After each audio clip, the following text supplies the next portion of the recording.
This is going to be a video tutorial on how to hide your profile picture on WhatsApp. It's very easily done. I'll be using an Apple iPhone SE, but the steps should be very similar on other devices. Let me jump over to my phone here. Okay, I'm on my phone now. First thing you need to do is open WhatsApp, of course. Then you will select Settings in the bottom right-hand corner. Then you need to select Account. Then you will tap on Privacy. And then the second thing down there, Profile Photo.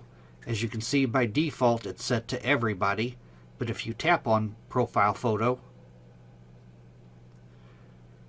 you can set your profile photo only to be visible with your contacts or nobody. If you want to hide your profile picture, tap on Nobody, and now your profile picture will be hidden.